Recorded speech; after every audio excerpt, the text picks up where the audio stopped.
Ахад амлаж байгаа хүн баярлалаа. Би тагуун тэлж хилцүүлэхээ өргөхэд бэлэн болоод байна. Тэгэхээр бид өнөөдөр ажиллах хүч за тэр мэргэжлийн сургалт үйлдвэрлэлийн төвөөсөгчдийн нөхцөл байдал за тэдний бас ажиллах нөхцөл байдлын талаар тодорхой мэдээлэл өгөхөд студидтэй өрөөд байна. За миний баруун талаас залуучуудын хөдөлмөрийн төв биржийн гүйтгэх захирал Г.Оюунцацрал за мөн Баянгарын аймгийн хөдөө аж ахуйн үлдсэйт мэргэжлийн сургалт үйлдвэрлэлийн төвийн захирал Бэмторж за мөн үндэсний статистикийн орны ажиллах хүчний судалгааны албаны ахлах статистикч Гантуян өргөдөж оролцож байна. Урьдчилан хаснаа баярлалаа.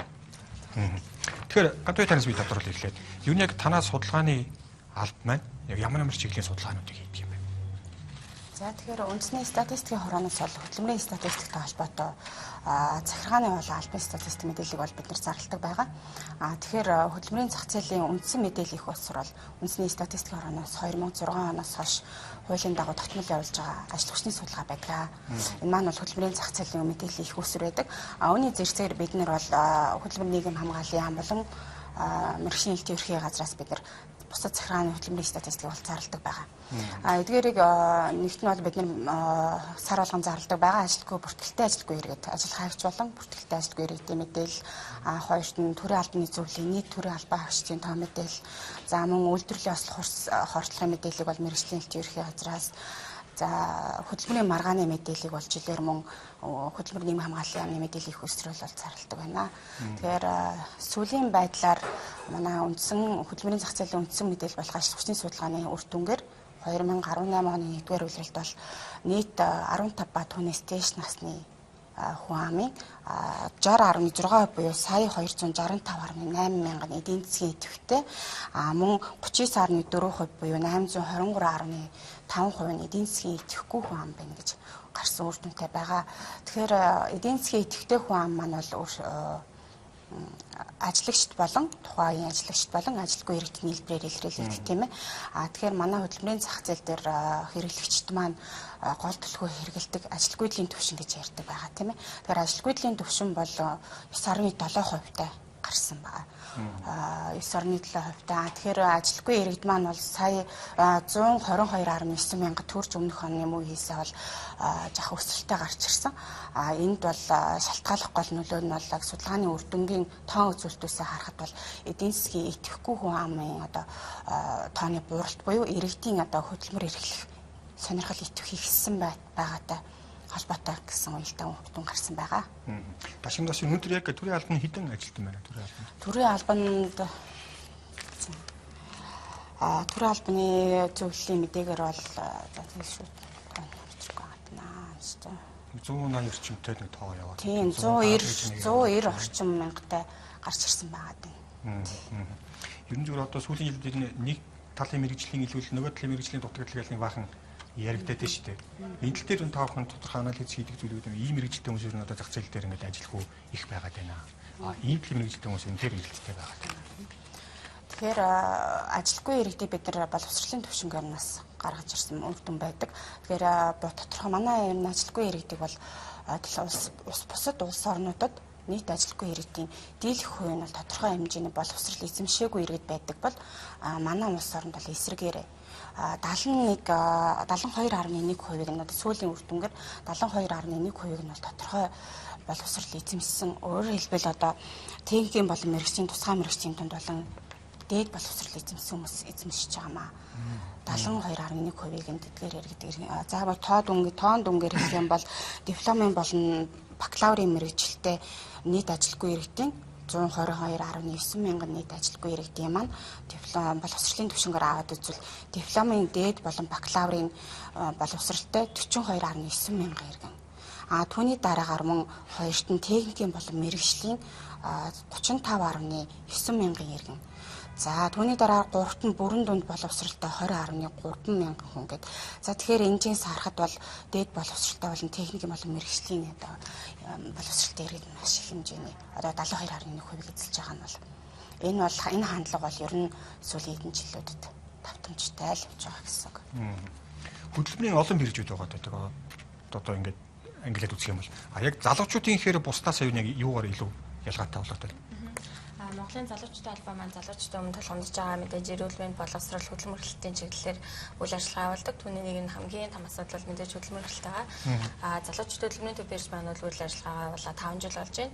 Тэгээ энэ хугацаанд бид 50 гаруй мянган залуучуудыг цагийн болон байнгын ажил зуршлаад явж байгаа.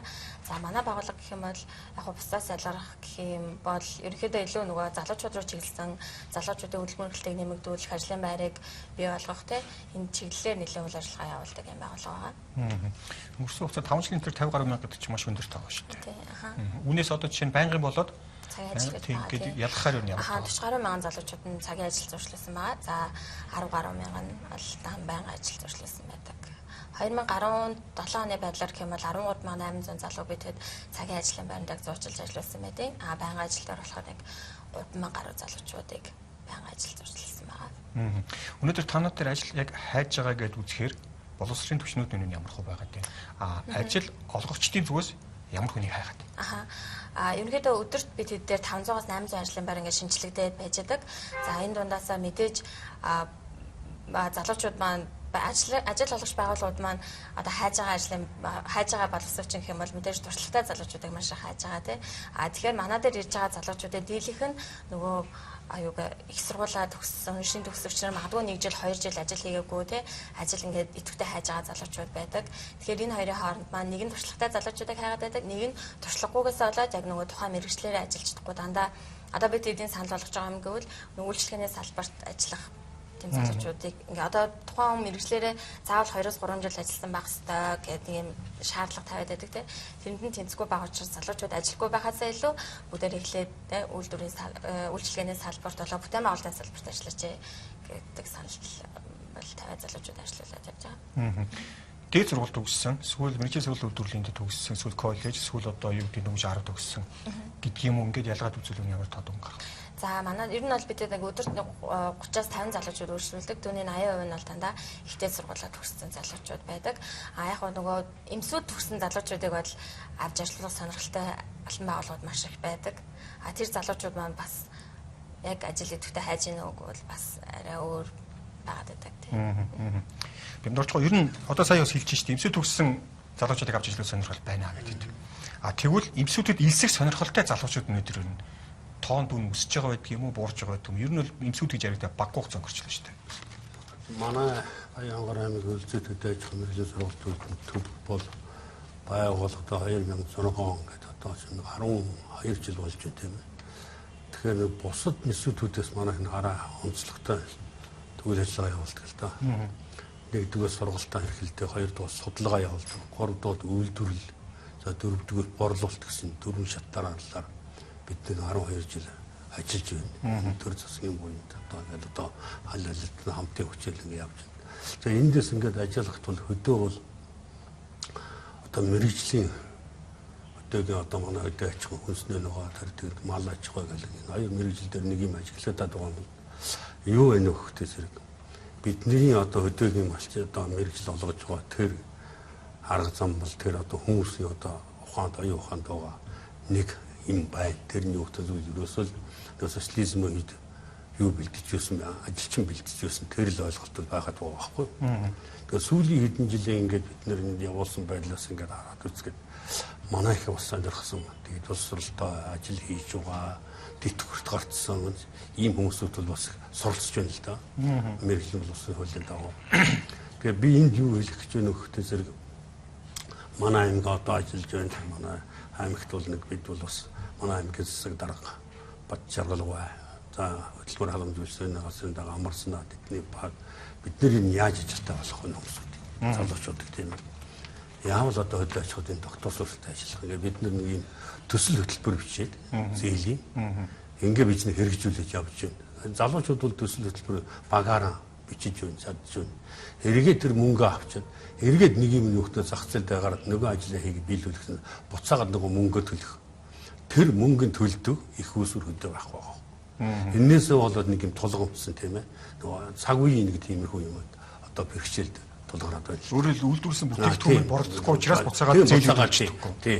Нэгдүгээр, хоёрдугаар би тэр түрүү судалгаа хийж ирлээ тийм ээ. Бид бол Японы одоо эрдэмтдээ манай нэг жахагийн төсөл хэрэгжүүлсэн.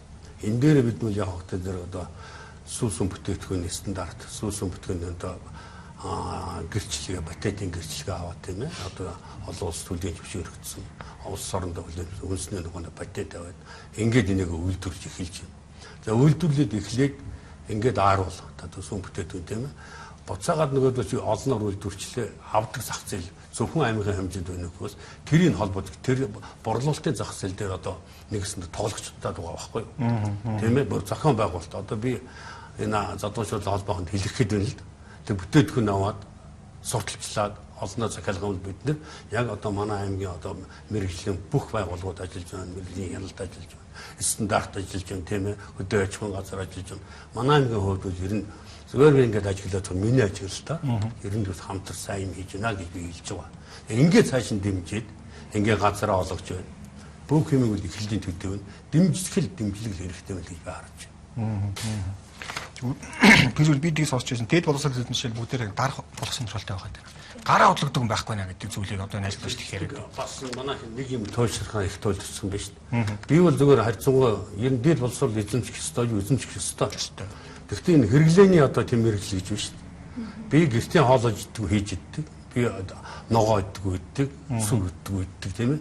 Тэрийг өөрөө хийгээд сурчих ёстой байхгүй юу? Тухайлбал 0.7 газар төр өгч шүү дээ. Тэн дээр нэг хэд үйдийн хаашааш хүний одоо төрийн албан ажил хийж байгаа хүн бол нэг хаашааш нэг 10 м газар багтал тэн дээр тэр айлвал өөрийнхөө ногоо тэр хүнсний хэрэглээг бол жилийн хэрэглээ авчих шүү дээ. Тийм юмд бид нар давхар солохгүй. Эсвэл одоо туйлшрал одоо бүгдээ ногооч болохгүй. Эсвэл одоо туйлшлаар тэр хавсарсан мэрэгжлүүдийг хавсарсан тэр өөрийн хэрэглээний юмнуудыг их зохицуулж мөр надад санагдаад байна. Хөдөлмөрийн бирж дээр нийгмийн зүйлүүд ажиллах тухайд чинь ажиллагчдын зүгээс л түрүү хэлж дээ эмсэд төгссөн хүмүүсийг авах сонирхол их байгаад байна гэх. Ажил хийж байгаа залуучууд маань яг нөө таны хэлдгээр те даруулах сонирхолтой гэдэг шиг офис ажиллах сонирхолтой залуучууд аяг байгаад байдаг те. Яг ингээд шинэ төсөвчдүүд за ямар ажил хийж байгааг бол би ингээд офист ажиллаж ямаар байна те офист ингээд сууж яадаг ийм ажил юмар байна гэд. Тэгэхээр нөгөө талдаа тэр залуучууд туршлагатай болохын тулд бол ажил голохгүйгээр хийгээд өөрийн гэсэн тэ ажлын туршлагатай болох нь аягүй чухал тэ. Ажил хайчтаас маань гэх юм бол бид зүгээр ингээд одоо 5 жил хугацаанд ажиглаад хахад ер нь хариуцлагатай ажилтан бэлтгэх нь аягүй чухал юм байна гэдгийг олж ирсэн. Ингээд хөөсрүүл зуучлаа л байдаг тэ залуучууд маань яг хөө ингээд зарим нь танил янз бүрийн байдлаар ингээд ажилд орчиж байгаа. Тэгэхээр яг нөгөө хариуцлагатай доктортой ажиллаж байгаа залуучууд байна уу хөлөрсө байдаггүй тэ. Сар ажиллаад 2 сар ажиллаад 6 сар ажиллаад залуучууд маань буцаад эргээд хүрээд ирдэг тэ. Дахиад ажилламаар байна уу байршлаасаа гарчлаа гэдэг. Тэгэхээр залуучуудын хөдөлмөрийн төв бирж хариуцлагатай ажилтан бэлтгэх нь чухал юм байна гэдгийг одоо харж хараад яг энэ хөтөлбөрүүдийг хийгээд залуучуудын албаа өөрсдөө батлан дагаад залуучуудыг үнэхээр бүтээн байгуулалтанд залуучуудыг уриалъя, бүтээн байгуулалтанд залуучуудыг ажилуулъя тэ. Залуучуудын албаа батлан дагаад яг энэ хүнийг доктортой ажилуулах нь зөв юм байна гэдгийг олж хараад. Түүнээс ингээл залуучууд яг ажилд ороод гараал нөгөө доктортой юм гэж өрсөө байхгүй байгаа юм шиг анзаарч байгаа. Үндэсний статистикийн орны хувьд бол энэ судалгааны дүнгийн дэвэл мэдээж холбогдох байгууллагуудад нь танилцуулдаг байх. Зүгээр зарим тохиолдолд харж байгаа тавхны гаргасан мэдээллийг нь улс төрчний хэрүүлийн нэг сэдв болгож ашиглаж байгаа зүйл хөвчлэн харагдаад байдаг л та. Зүгээр тавхны зүгээс ингээд тодорхой хэмжээний тоопор зүйл гаргаад ирдэг. Тэн дээр нь дүнэлт хийгээд тодорхой хэмжээний одоо юу гэдэг бодлоготой оролцуулаад яваад байдаг зүйл нь байдаг юм л. За тэгэхээр манайх бол мэдээлэл тархалт бол сүүлийн жилүүд бол нэлээд сайжирсан гэж үзэж байгаа. Мөнгө хэрэглэгчд бас тийм санал өгч байгаа. Тэгэхээр бид бол манайхаа энэ ажил хүчний судлаа гэж ярьж байгаа тийм. Мөн энэ хөдөлмөрийн бусад бүхий л статистик бол бид нар үн төлбөрөөр нийтэд 12 цаг юм гэсэн сайтаар бид мэдээлэл үн төлбөрөөр тархаадаг. Тэгээд мөн одоо сар болгон бид нар нөгөө хэвлэл мэдээллийн цаг хийдэг байгаа. Мөн байгууллагуудад бол мэйлээр нь хөргүүлдэг бодлого боловсруулагчдын эдгээрийн одоо эдийн засгч нар холбогдох хүмүүст тий. Тэрнээс гадна энэ манай одоо ер нь бол зөвхөн бодлого боловсруулагчд гэлтгүүгээр манай оюутан залууч судлаач эрдэмтэд бол манай судалгааны баазыг бол мөн тэр 12 цагийн мэнээс аваад өөрийн сонирхсан бүхэл үзүүлэлт бол гарах боломжтой. За тархалтын хувьд бол юм байгаа тийм. Бодлого боловсруулагчд маань тэр тоог бол хэрхэн хэрэгжилж байна гэдгийг бол мэдээж одоо ямар нэгэн бодлого төлөвлөлтөнд бол тэдгээрийн одоо үр дүнг дүгнэхэд бол мөн дунд хугацааны хөтөлбөрийг бий болгоход суур мэдээлэл нь бол ялцчгүй статистиктайгаа бол холбоотой байдаг.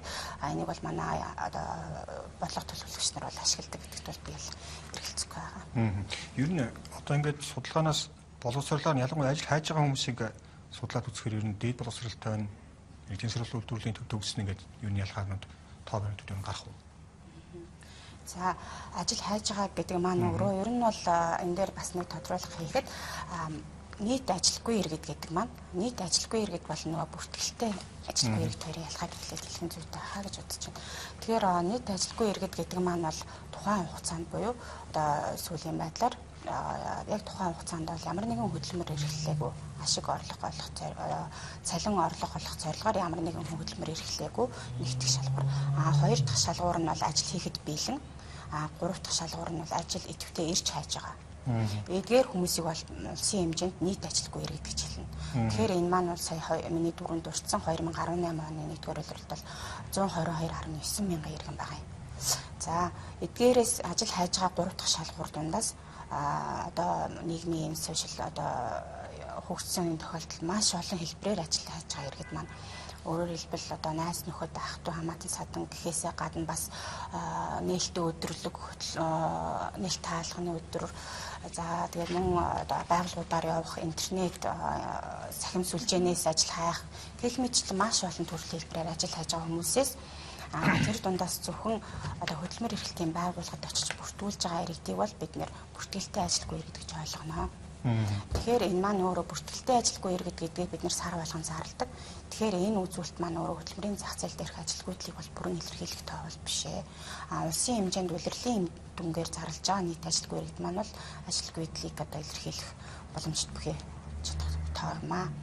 За тэгэхээр бид нэр бүртгэлтэй ажилгүй иргэдийг бол хөдөлмөрийн нийгмийн хамгааллын яамны харийн одоо байгууллагын мэдээллээр зарладаг байгаа сар болгон эдгээр одоо ажил хайж байгаа иргэдүүд бол мөн боловсролын түвшингээр аваад үзэхэд түрүүний хандлага бас л байгаа юм. Одоо боловсролтой иргэд байгаад байна гэсэн хандлага. За бид бас хөдөлмөрийн нийгмийн хамгааллын яамныхаа одоо мэргэжилтнүүдтэй хамтран одоо өнгөрсөн өдрүүдэд бол мэдээллийг сайжруулах яг орон нутг дээр нэгжүүд дээр очиод ажил хайгч иргэн бүртгэлтэй ажилгүй иргэд манууд нь ямар байна вэ гэдэгтээ танилцлаа л да. Тэгэхэд бол яг холбогдох мэргэжилтнүүдтэй ярьж хахад яг саний манай хоёр хүмүүсийн маань дурдчихсэн үг ярьж байгаа. Амьдрал дээр бол одоо маш олон хэлбэрээр ажил хүмүүс хайж байна. Эргээгээд одоо яг бүртгүүлж байгаа хүмүүс маань бол одоо нийгмийн идэвх сул ямар нэгэн тийм нэг нийгмийн онцлог бүлгүүдийн хүмүүс байгаад байна. Тэдгээр маань өөрөө их одоо буцаад ажил болгохтой холбогдоод ажил олоод төхөд яг саний хэлдэг шиг нэг харуул хамгаалалтын албанд ажил оруулаад төхөд тухайн хүмүүс маань одоо тэгэл ажлаа хаяа явцдаг. Эргээд ажил олгогч маань одоо энэ байгууллагад хандлага итгэл нь буурч байна гэсэн. Мөн нөгөөтэйгөр одоо янз бүрийн төсөл хөтөлбөрүүд одоо мэргэжил яамны одоо хөдөлмөрийн нийгмийн хамгааллын яамны одоо мэргэжлийн төр сургалтаараа дамжуулаад сургалтанд хамрагдаад буцаагаад ямар нэгэн төсөл хөтөлбөрүүдэд холбогдоод одоо ажлын байрыг бий болгоод тэдгэрийг одоо ажилтаа болгоод өгөхөд эргээгээд нөгөө зах зээл нь гэж байна. Яг л одоо энэ дээр чинь хөдөө аж ахуй бэлтгүүгээр одоо эсхийн уурлал, гар уурлал гэх тийм орон нутгуудад тэдгэрийг одоо буцаагаад тэрийг борлуулах одоо зах зээл эрэлт бага байна. Тэгэл нөгөө төсөл хөтөлбөрийн маань үр дүн одоо яг ямар үр дүн төрөх үү гэдэг асуудлыг бол яалтчгүй л одоо нэгжүүдээр бас л тавигдаж яригдчихэж байгаа байна.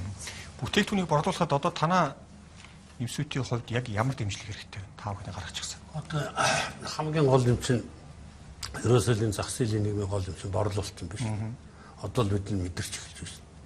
Хэрвээ борлуулалт нь сайн байх юм бол тэр одоо бид нар чинь ажил олгох гал баахан хүн одоо уриал ингээл зурчлал яваад үт тийм ээ. Өөрөө чи хийсэн юм одоо энэ зангиа гэл ингээл аваад таны энэ чинь ингээл явах юм бол таны дуурайгаад тэр одоо үйлдвэрлэл чинь хөгжөөл үйлдвэрлэлийн дагаад ажлын байр чинь нэмээд ажлын байр чинь дагаад одоо бүх одоо орлого юу гэдэг чинь нэгдэх боломж байгаа байхгүй. Тэгвэл одоо манай дээр Японы одоо элдэнтэй хийсэн одоо тэр мото багшлаг гэдэг патентын багшлаг байж байна. Гар аргаар хийдэг тийм ээ. Тэр багшлагыг ингээд олноор нь үйлдвэрлэж захиалах баг. Ямааны сүгээр үйлдвэрлэдэг, сарлагын сүгээр үйлдвэрлэдэг. Дэлхийн зах зээлд бол нэг 250 г одоо бяцлаг маань $25 хүрэх жишээ нэ. Тэгээд тэр гадаад зах зээл дээр борлуулдаг тэр сувгийн нийдэг тийм байгууллага байхгүй. Бид нар бол ажил болгох эзэнтэй холбоо одоо энэ залуучуудын хөдөлмөрийн эднэртэй ингээд нэг юм хойлдог бол хамгийн гол юм чинь бүтээгдэхүүн борлуулалтын зах зээл дээр тэрийг авах, тэрийг өдөр бүтээгдэхүүн авах. Тийм юмд л одоо шилжих цаг болж ил гэж бодоод байна. Жишээ нь одоо юу гэдгийг аймгийн засаг дарга нартайгаа хөдөлмөрийн гэдэг юм хэлцүүдтэйгээ харьцаад одоо хурш аймаг руу оч гэдэг юм жишээ нь. Тийм. Манай аймагтар бол өөрөө одоо гадаад дотоодынхон бүтээгдэхүүнийхэн борлуулалтыг одоо нэмэгдүүл 40-40 арга хэмжээ авч байна. Тийм ээ? 40. Өөрөө тэр чинь хэрэглэгч аймаг чинь бага юм чинь. Олноор нь үлдчихсэн нөгөөх нь борлуулалт болчихж байна. Тухайлбал одоо манайд бол хүнсний ногоо сүүсүү бүтээгдэхүүний үйлдвэрлэл бол за 6 сар, 7 сар, 8 сар, 9 сар энэ үед бол одоо олноор үйлдвэрлэдэг. Олноор үйлдвэрлэх үнэн нь боор. Нөгөө гарсан зарлал нөхөж чадахгүй. Тийм ээ? За тэгээд 10 сараас эхлээд эргэлтэхтэй болчихно. Нийлүүлэлт байхгүй болчих, тийм ээ? Тэгэхээр тэр саяын тэр тодорхой хугацаанд дотор байгаа тэр бүтээгдэхүүнийг нэгтгэж яваад зах зээл дээр борлуулдаг тийм сүлжээл хийчих хэрэгтэй байхгүй юу? Тийм юмыг бол манай одоо энэ удирдах байгууллагууд энэ одоо борлуулалтын зах зээл дээр одоо энэ хийдэг энэ одоо худалдаа үйлдвэрийн танхимч байдаг юм уу, засгийн газарч байдаг юм уу, тэр л одоо бодолцол хэрэгтэй болчиход байна. Гадаад авъя гэсэн өчнөө сувгүй шүү дээ, тийм ээ.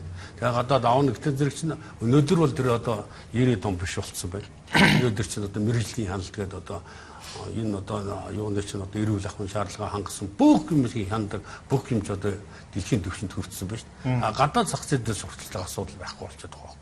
Тэгээ нэг гарц нь бол манай чинь хөдөө аж ахуйдаар нэг хэцүү юм байна л да. Энэ над яг бэлчээрээ аж ахуй. Тэгээ одоо малч чинь тийм ээ одоо яг 13 дугаар зуунийхан дээр юугаа салаагүй л шүү.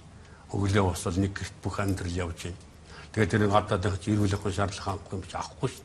Энэ интервьюгээл одоо нийлдэ зоримог орох юм бол бид нэргээд одоо гадаадын тэр өөрийгөө борлуулах гэж явахаас өндөр гадаадын зах зээл дээр борлуулдаг компаниудтай хамтарч ажиллах.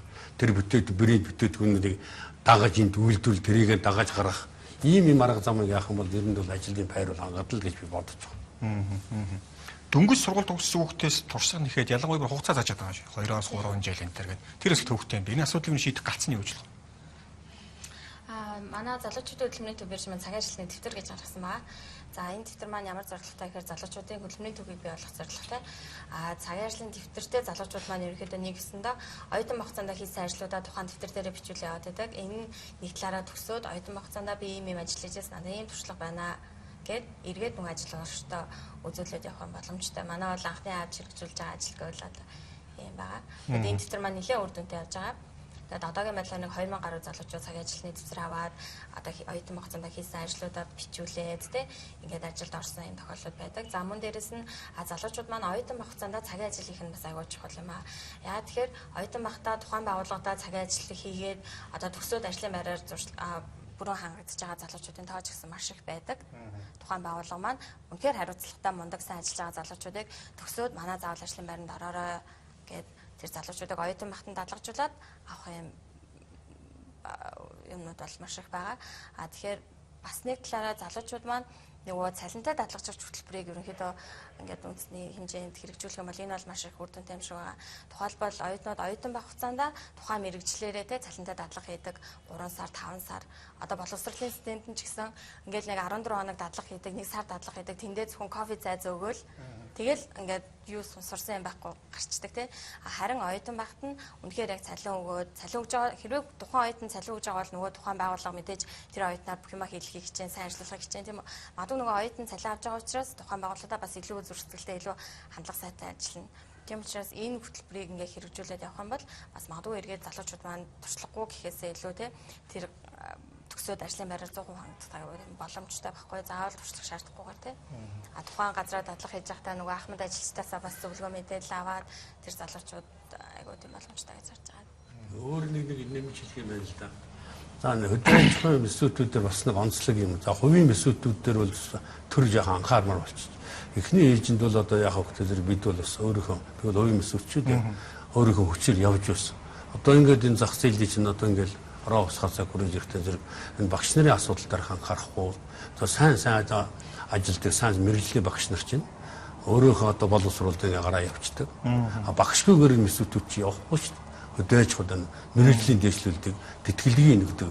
Нэг юм асуудалдаар бол энэ заашгүй анхаарах нэг асуудал байгаа. Хоёрдугаарт одоо би нэг борлуулалтаар нэг юм ярих гэж бодлоо л да сайн. Одоо манай энд одоо Япон руу энэ одоо биднэрийнхэн яриаг үл дээр үе одоо зоодын захир харуулдаг хатуу харуулдаг Япон авъя гэдэг. Тэгээд нэг одоо сард нэг 10 тоног 100 тоног авъя гэж байгаа байхгүй. Тэгэхээр тэрийг хийдэг тэрийг нийлүүлдэг одоо байхгүй болчиход байна шүү.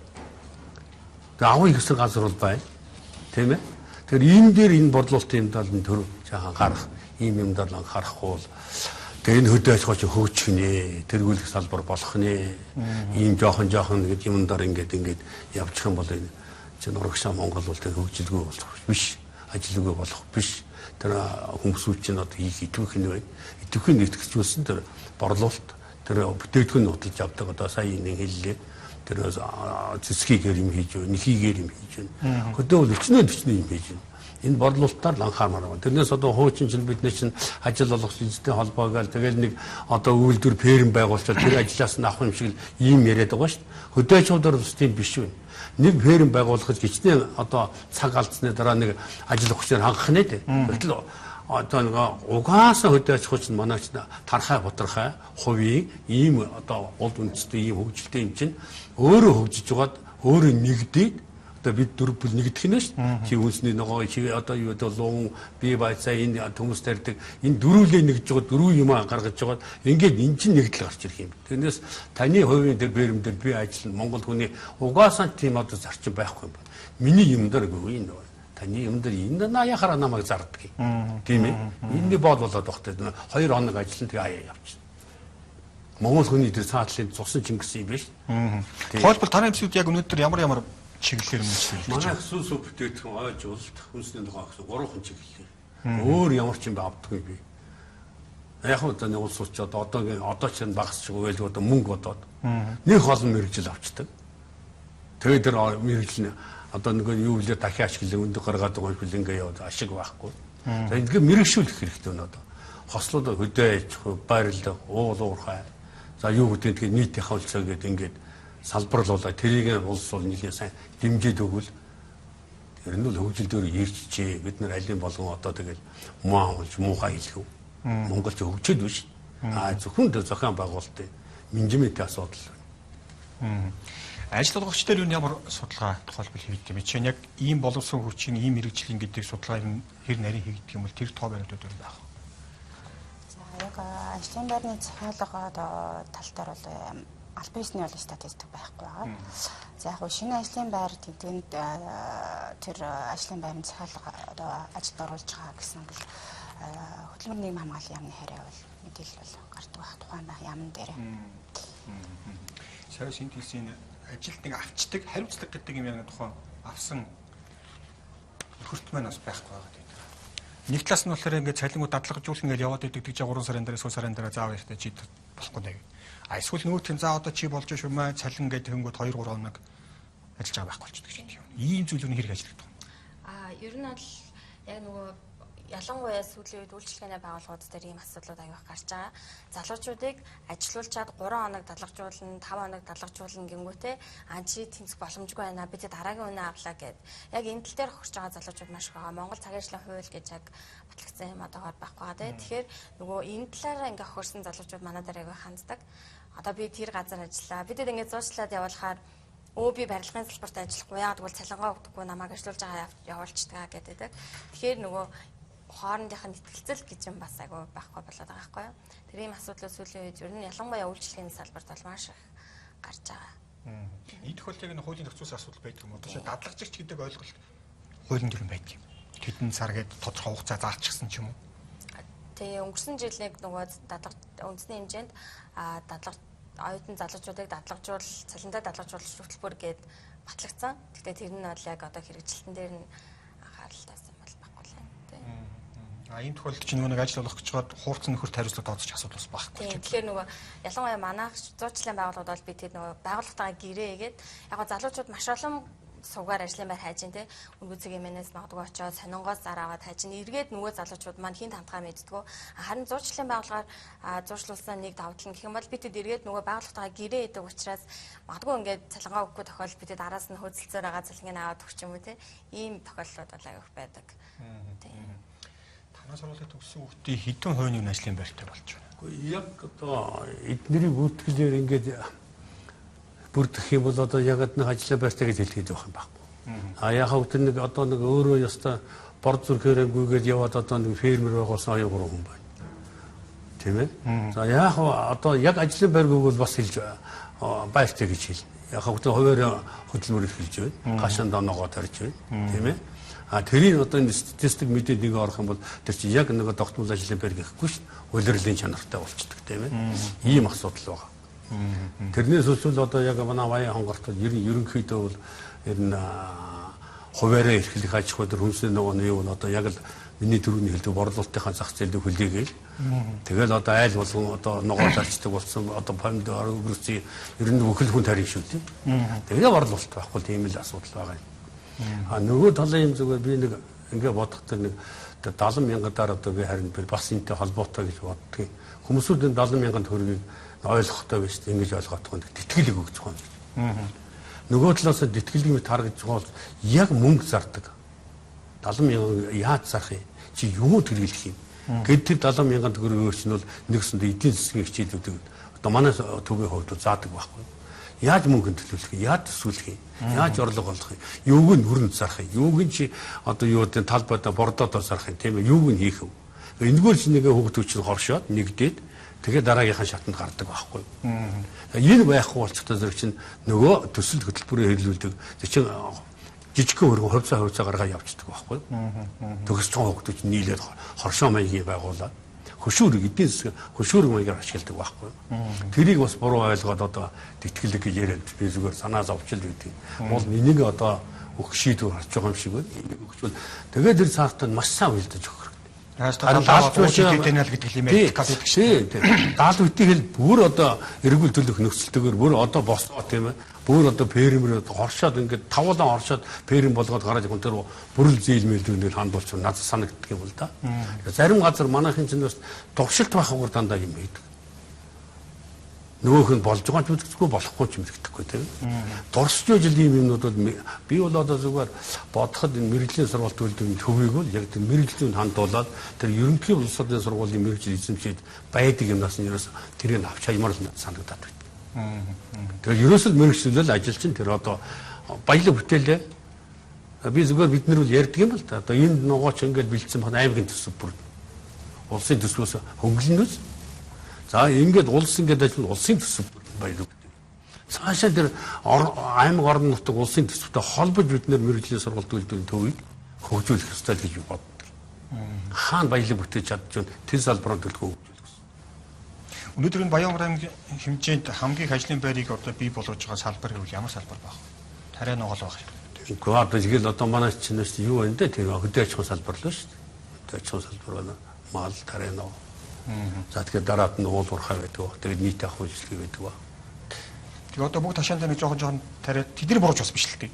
Тэгвэл манай дахлаар бодлогын хувьд бол энэ манай одоо би засаг даргаагаа магтаад байл гэж хэлэх. Бодлогын хувьд бол манай аймгийн засгийн 5 газар бол нэр үнэхээр тэр газар олох тэр ажлын зөвцөл маш их зохион байгуулж байна. Тухайлбал одоо нодон жил одоо нэг ажилгүй иргэд биш эсвэл ажилгүй иргэдүүд юу одоо бүр зориуд одоо нэг зээл мөнгө өгөөд тэгээд бид нар чинь одоо хөлөмжийн энэ жил одоо 20 хөлөмж өгч байгаа сургуулиуд нэлээ.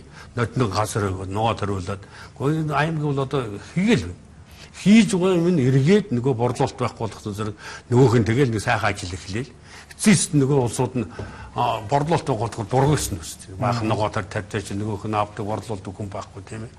Тэгэл тэр нь бүтлгүй дэдэг байгаа. Тийм учраас одоо юм хийж байгаа энэ өдөр албан аймгийн энэ хийж байгаа улсууд гэж яхад дэмжиж борлуулалтаар дэмжиж өгсөн. Манай одоо аймгийн одоо гадаад яамны орлогоцоод баяр засагаас сая ирсэн их дэмжих гэсэн. Тэгээ борлуулалтаар дэмжсэн маш их баярлж байгаа бид нэр. Тэгээ энэ чинь банк ч гэсэн чинь том юм байхгүй. Эндээс нэг 455 кг өдөртөө нэг ногоо цагаад авчи та нар бүтээх үү гэсэн. Бид нар чадлан хайрал дээрийг бүтээхэл оролдож. Гэх мэтээр л бид нэр тийм ээ хоошоо суучих хүн болгоно оролцол хэрэгтэй байна.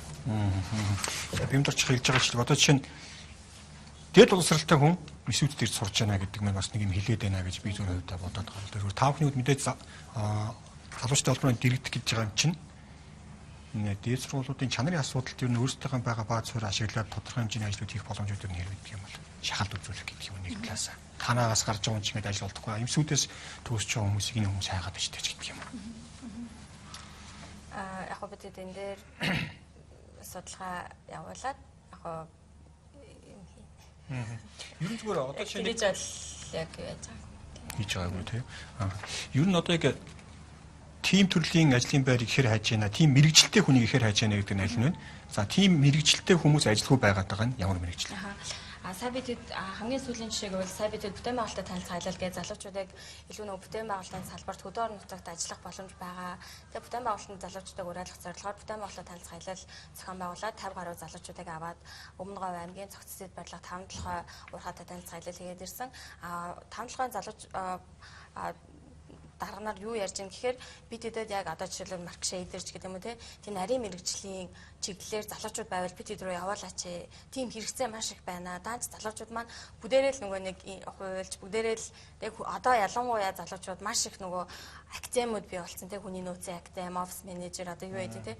Тэгэхээр бүхэл залуучууд ихтэй сургуулаад төгсөө тэр академиуд руу шуурж яадаг. Эргээд нөгөө нэг залуучууд маань академиад төгсөөд ажилд орсон ч юм байдаггүй тийм. Тэгэхээр тэр байгууллагын зүйлс үгчээр яг тийм нарийн мэрэгжлийн одоо залуучуудыг явуулах юм бол ажлын байр хангалттай байгаад байна. Бид гээд хангалттай цалингийн өгөө. Гэхдээ бид хайгаад үнэхээр тийм марк шейдер олохгүй байна ч гэдэг юм те. Ийм юм даа гарч байгаа. Тэгэхээр залуучууд маань бас мэрэгжлийн аягүй зөв сонгоод тэгээд яг нөгөө сонгох нь аягүй чухал юм байна гэдгийг бид илүү харж байгаа хгүй. Тэгэхээр бид хавар болгон бас мэрэгжил сонголтын талаар залуучуудад лекц зохион байгуулдаг. Тэгэхээр илүү залуучууд нөгөө анхнаасаа мэрэгжлээ зөв сонгох юм бол эргүүлээд нэг тал руу тууршрах биш те. Яг нөгөө нэг бүгдээрээ хүн болгоно нөгөө хуульчлах албагүй те. Хүн болгоно бүгдээрээ юм нарийн мэрэгжлийн ийм ажлуудыг бас сонгох юм бол ялангуяа Монгол зүйлүүд нөгөө үйлдвэрлэлүүд аягүй хөгжиж байна те. Монголчууд өөрсдөө илүү бүтээн байгуулалт эхэлж байна. Тэр салбарт ажиллах залуучуудыг бас байлгах нь чухал юм байна гэдгийг харж байгаа. Хөдөө аж ахуйч нь одоо том ажлын байр байна шүү дээ. Тухайлбал одоо мянган хонтой хүн байна. Мянган хонтой хүн нэг дагаад ходог тойрсон амьдрал гэдэг. Тэр ходог тойрсон амьдралыг юу гэхтээ одоо бид нэр тэр айлыг одоо орон сууцжуулаад орчин үеийн амьдрал одоо нарны сав гэж юм тийм ээ. Боловсон нойлтой, үйлдвэрлэлийн байртай. За тэгээд дээрээс нь яхаа үтэн зэрэг бүтээгдэхүүн борлуулдаг одоо юу гэдгийг ногоо тарьдаг шүү дээ. Ийм одоо юмнуудыг бид нэр туршилтаар явах юм бол энэ ажилгүйдэл гэж бид нэр яриад байх юм байхгүй байхгүй. Тэндээс нь бүр стандартын дагуу хамаа бүтээгдэхүүн худалдаад авчихна. Тэр чинь 2-3 хүн 10-аад хүн ядаа ажлын байр гаргах. Сүү цагаан дэ боловсруулдаг. Ногоо тарьдаг, малаа малдаг. Тэгээ манайхын энийг бол бас жоохон буруу ойлгоод байдаг юм бол. Нөгөө л юуны одоо бэлчээрийн мал аж ахуйч нь бүгдийг хоригдож байгаа шүү. Одоо нэг өсөндөө та залуучууд мэдчихсэн Америк маягийн амьдрал биш. Мал нь бэлчээрээ явцдаг, тийм ээ. Өөрөөхөө хэрэгцээний мах одоо сүүгээ яадаг юм үлдээд мал нь үлдчихдэг, тэн дээр үйлдвэрлэлээ хөгжүүлдэг. Ийм юм уу хийж хэрэгтэй байх л гэж би бодоод байна. Гэтэл одоо нөгөө талд эсэгээр одоо хөдөө хөнгө болоод хөдөө хөнгө тэр чинь юунд хөнгө болоод байгаа юм. Тухайлбал та бүхэн тэр яг аваачаа тэр хөдөө амьд гихт амьд амьдрахгүй дээ. Нойл байхгүй. Усан дордог газар байхгүй. Тийм ээ. Тэгэл одоо явдаг юм ингээ явахтаа зэрсэн морь унаал тэгэл одоо юу гэдгийг тэгээд хээрл яваад байдаг. Үзэх юм байхгүй. Залуучуудын амьдрал чинь тэнд тэр орчин цагийн юмд бас хоцрогдохгүй хөдөөний залууч амьдрах хэрэгтэй. Тэр хот хөдөөгийн ялгаад арилаад өгчгтлүүр одоо залуучуудын байгууллага ажилласаа л гэж бод харж явдаг. Юу жишг сум маань юу болсон бэ? Жишг сум сайхан ажиллаж жишг сум бол сумаараа жишг одоо малчтын хотхон хэрэгтэй байхгүй юу? За жишг сумаа болчлоо одоо нэг жирүүлж жишг хотхон байх хэрэгтэй байхгүй. Энэ дээр л загвар юм. Тэнд нэг мөнгө би зөвхөн тоосоолж байна. За бүр их сайхан тансаг юм хийлээ гэдэг 100 сая төгрөг л ор. Тооцоолцол доо би бол тэр тооцоолоо 100 сая төгрөг л ор. Ер нь зүгээр та одоо боловсролын салбарт олон жил ажилласан үед энэ манай боловсролын тогтолцоог ер нь юу гэж хардаг вэ? Одоо чи бүгд л дээд боловсролтой болох гэдэг энийг өстэй бид шүүмжлээл одоо дээд боловсролтой гэж бид нэг баахан хавчих юм. Энэ тэнийг болгоогдөө баярлах хэрэгтэй байхгүй. Дээд боловсролтой байгээ. Өнөөдрийн залуучуудаас амьдрах одоо энэ та нар бүгдээрээ экологийн бүтээгдэхүүн гэдэг юм бүгдээрээ одоо мэдчихвэ шүү. Гадны одоо зах зээл орж ирсэн ногоо хүнснээр авахгүй шүү. Өөрөөсөө хамгийн гол нь хүнд чинь 3 хэрэгцээтэй юм байдаг. Тийм үстэй. Нэг дүүгээрт яг хөвгтө зэрэг идэх хоол хэрэгтэй байдаг. Өмсөх хувцас хэрэгтэй. За тэгээд орон байр хэрэгтэй шүү. Энийг хийцэн байхад бидний дээл болсод байх ёстой шүү. Би энэ одоо нэг олон дээл сургуулийг юу гэж ингээд ад үзээд өгөх болооч гэж бодож байгаа. Тэнийг болж болох.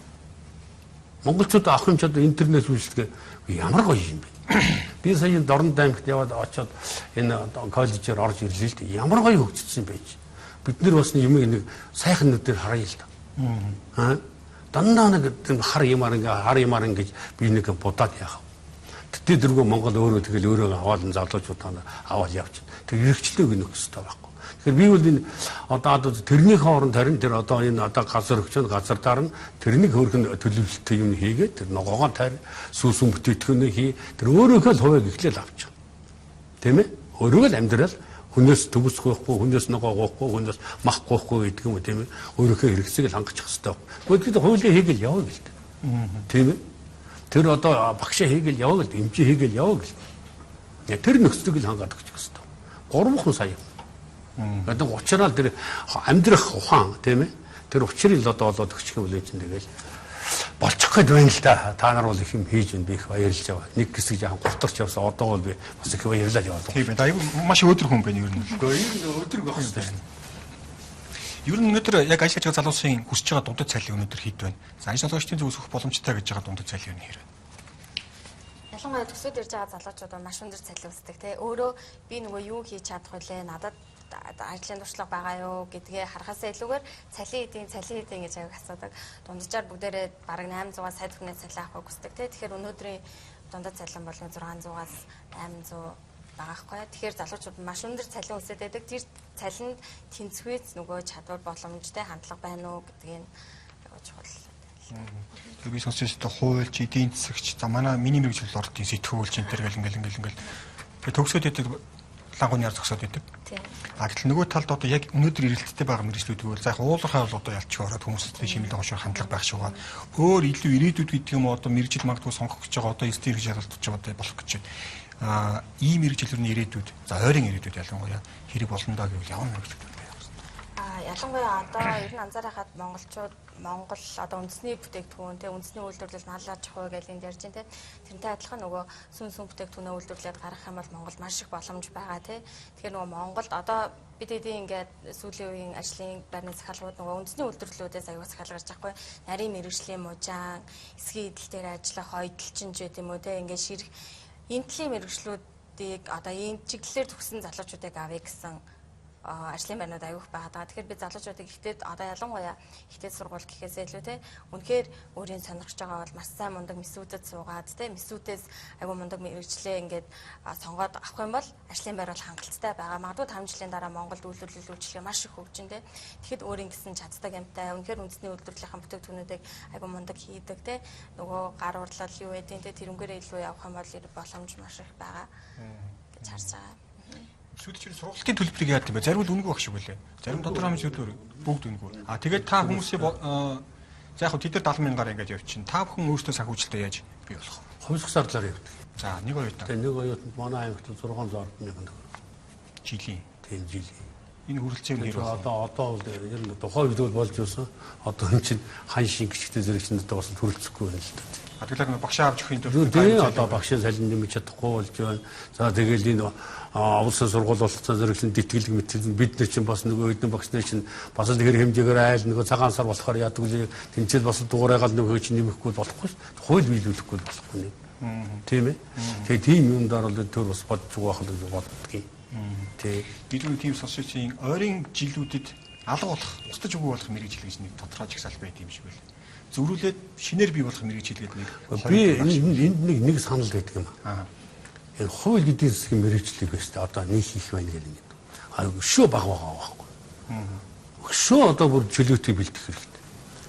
Хувь хүн өөрөө хууль эдийн засгийн хоёрыг мэдлэггүйгээр хизээж урагшаа өгчихгүй байхгүй. Гэхдээ тэр өтгөрд ажиллахгүй байлаа гэхэд хувь хүн өөрөө тэрийг авч явах хэрэгтэй байхгүй. Манайх одоо тэрийг л нэг одоо нэг олон хувьчлаг нэг олон одоо юу гээл одоо эсвэл маанаг болох гэдэг юм хаашаа мэдв. Одоо адгийн наацхан дэлгүүрт ороод нэг эдийн засагч бодчихно үстэй. Энэ өөрөө өртгөний юм за энэ өөрөө хийсэн юм байна. За хуульчт чинь өөрийгөө хамгаална үстэй. Би нэг хүнд нэг мөнгө зээлүүлэх гэдэг аяа адгийн наацхан тийм ээ. Чинь гараа өсөв өгч өөхөө. Тэгэхгүй зүгээр тавиад уучихгүй. Хин дээр өөр яваадгийг. Энэ бол хувь хүн одоо өөрөө аж ахуйгаа аваад явсан ч гэсэн энэний үндсэн дээр л явна шүү дээ. Авчлаа гэлээ тэнд даад үзээд яа. Тэгэхээр өнөөдрийн нийгмийн гэдэг юм болцоо тийм байдаг. Тэр сургалтын төлбөрийг ээж авч төлөх гэж бол нэлээх ядаж зүдэрч байгаа. Өнөөдөр сургалтын төлбөрийг дээд сургуулийг хийдэг байгаа лээ. За чи нэг төгссөн шүү одоо ач хариул гэдэг юм уу юу гэдэг одоо өөрийгөө аваа яа гэдэг нөхөр байдаг. Тийм учраас нэг яг мэрэгжлийг мөнгө гэж хараад байна. А та бол тэр мэрэгжлийг одоо юу гэдэг хэрэглээ гэж хараад чи гэдэг байдлаас нь хэлэх гээд байна шүү. Ер нь манайхан бол өштэй. Нэг нөгөө Монголын нэг сайхан зам биш. Миний хүү ах. Зүү нь бол одоо та эцэг хүү хоёр та гэр бүлээр гэрээ хийх хэрэгтэй шүү дээ. Та чинь мэргэлд явах. Хэдэн жилийн дараа надад хэлнэ. Хатуу гэрээтэй авах хэрэгтэй шүү дээ. Тэгэл одоо залуучуудаа хараад багтал мөнгө татаалаа. Гэхдээ эцэг хүүдийн одоо буруу шүү дээ. Чи явж чадахгүй тэгэл бойл. Явбал чи сор. Чи яхаа хөтөн зэрэг тэр буцаага төлнөсөн хариуцлага байхгүй. Гэрээний хариуцлага нь тийм дээ. Одоо аль ч хөгцөөр нь тийм. Эцэг хүүдийн гэрээ хий. Чи мөнгө төлнө. Мөнгө төлөхгүй чи байхгүй. Мөнгө гэдэг чинь хариуцлага шүү. Манайхан бол тэхгүй байгаа байхгүй. Тэгэл ойлон төгнөд өөрөө аваач эрхлүүлж хитэн төгрөгөө өгчөөс үлдэн миний хүүхдээ. Тийм ийм би саяхан сонссон. Ойн танаа мал уус үгүй мал нь хотод байгаа. Наа чин сургалтын төлбөр нөө гээд нэг өгөө жийсэн гэсэн. Тэгэхээр л одоо ялангуяа орон нутгаас ирж байгаа хүүхдүүд гэхээр эцгийг бол нэлээд чангаад болоод тарах гэдэг байгаа. Дотоо байнаас эхлэв. Тэгэхээр эцэг гэхийн хууль эдийн засгийн мэргэжил нөгөө боловсрол бас ахаад энэ төрөг болоод байгаа. Тийм ч байгаад байгаа. Хэрвээ эцэг хуулийн боловсролтой байсан бол нөгөө хүүхдээ би өнөөдөр хүүхдэд харуулж байгаа ш. Хүүхдээ би хариуцлагатай болгож байна гэдэг тэр хүүхдтэйгээ гэрээ хийх хэрэгтэй байхгүй. Эхнээс л чи хуулийн хариуцлага ш. Тэгээд эдийн засгийн хариуцлага орж ирж байгаа. Тийм ээ? Чи эхний ээлжийн сургалтын сая төгрөг надаас авлаа ш. Тийм ээ? Чи болж игэл ажил хийж нэг төл. Хөдөө гарч ирээ чи мал нөгөө одоо тай мал яраг хөдөөний төрч малаас ахгүй ноосыг ахгүй энэ чинь ингээл цааш та хариуцлагын асуудал ингээд тогтолцооч гараад ирэх хэрэгтэй. Оюутан цагаас нь хариуцлага. Нөгөө оюутан цагаас нь тий. За бидний ярилцсан ерөөдөө за. За тэгэхээр нөгөө сая боловсролын системтэй ажилгүй иргэдэг холбоотой ярихад бол манай дээр яалтчгүй бол нөгөө төгсөгч одоо нийт ажилгүй байгаа хүмүүсийн шалтгааныг нь харуулхад бол энэ бас их сонирхолтой мэдээлэл байгаа юм л да. 48.3% нь бол ажил хайгаад олдохгүй байна. За түүний дараагаар мэргэжил тохирох ажил олдохгүй гэдэг 12.5% нь. За мэргэжил дадлага туршлага байхгүй гэдэг 7.9% байгаа. За эргээгээд ажиллагчдаа бидэд салбараар наваад үзье те. Нийт ажиллагчд маань одоо дийлэх нь 25.8% хөдөө аж ахуйн салбарт байна. Түүний дараагаар бол худалдаа 17.6, боловсролын салбарт 8.6, боловсруулах үйлдвэр 7.6 гэх мэтлээ. Хамгийн их хувийг нь хөдөө аж ахуйн салбар эзэлж байна тийм ээ. Тэгэхээр би сая энэ ярианд бас энэ хоёр статистикийг яагаад хэлв гэхээр яалтчгүй бол одоо оюутан залуучууд бол хөдөлмөрийн зах зээл одоо тухайн үеийн хөдөлмөрийн зах зээл дээр ямар ажил одоо ямар салбарт ажиллагчд их вэ? Тэрийг хандлагын дагаад мэргэжлийг сонгох тийм бас төсөөл байна уу? Хоёрт нь эргээгээд тэр одоо яг буруу төсөөллөөсөө ч юм уу эсвэл жаахан судалгаа одоо суур одоо мэдээлэлгүйгээсээ болоод буруу сонголт хийгээд одоо төгсөөд ажлын байр нь би байхгүй мэргэжил тохирох ажил олдохгүй байгаа тийм үү? Эдгээрээс үндэсгээр бол миний хувьд бол яалтчгүй одоо хөдөлмөрийн зах зээлийг бол ажлын одоо хөдөлмөрийн зах зээл бол боловсролын системтэй уялдуулах нь бол бас зүйтэй гэж үзэж байгаамаа.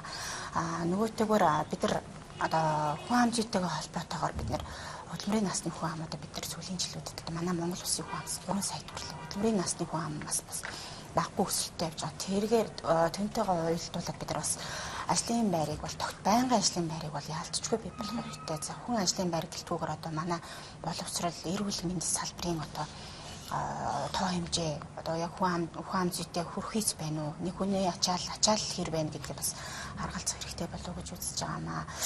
Мөн бас энэ ташрамт хэлгээд бол манай статистикийн байгууллагаас бол иргэдэд статистикийн ойлголт тодорхойлтыг өгөх үүднээс одоо ерөнхий боловсролын сургуулийн системд бол статистикийн одоо хөтөлбөрийг бол сургалтыг бол оруулж гисэн байгаа.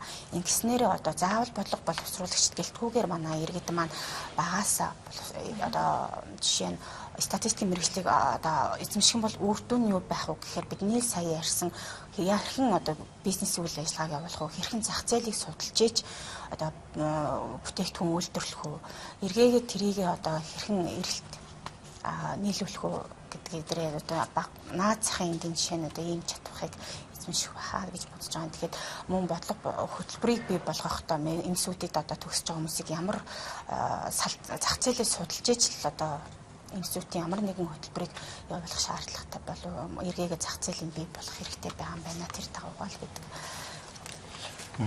Ер нь бол одоо 9 дугаар ангиас нь эхлээл төгслөө шүү дээ 9 дугаар анги. Тэднээс нь эхлээл хүүхдүүдийг давхар ерөнхий улсын сургууль давхар бисүүтэл сургууль суралцуулах тийм юм бодмоор юм байна л дээ. Би бас баян онгортой нэг хийж үзсэн. Тэгсэн хүүхдүүд бол яг л өөрөө мэрэгжилтэй болчтой. 10 дугаар ангидаа 1 жилийн сургалтад манай. Тэгээд 10 дугаар ангидаа мэрэгжил. Тэгээд өөрөө цаашаа ингээд нөгөө ерөнхий улсын сургуулийг ингээд уйлдаад энийг тийм либералчлах маягаар сургуулчвал ер нь бол цаашдаа хөдөлмөрийн хөгжил олгохтойч бас өөрөөгөө ирээд авч явахтаач хэрэгтэй юм уу даа гэдэг одоо надад судлаач өнөө хөөд надад ажиглагдсан байхгүй. Ядаж наа би юунд одоо урд тийм яг тэгээ мэдээд байгаа юм шүү дээ. Биеийн хөдөлмөр гэж юу юм бэ? Би чинь хөдлөөд нэг тийм ээ энэгээр чинь гэдэг 70 мянган төгрөгийг чинь би энэний төлөө авч байгаа юм биш гэдэг ойлголттой бол юм байна лээ.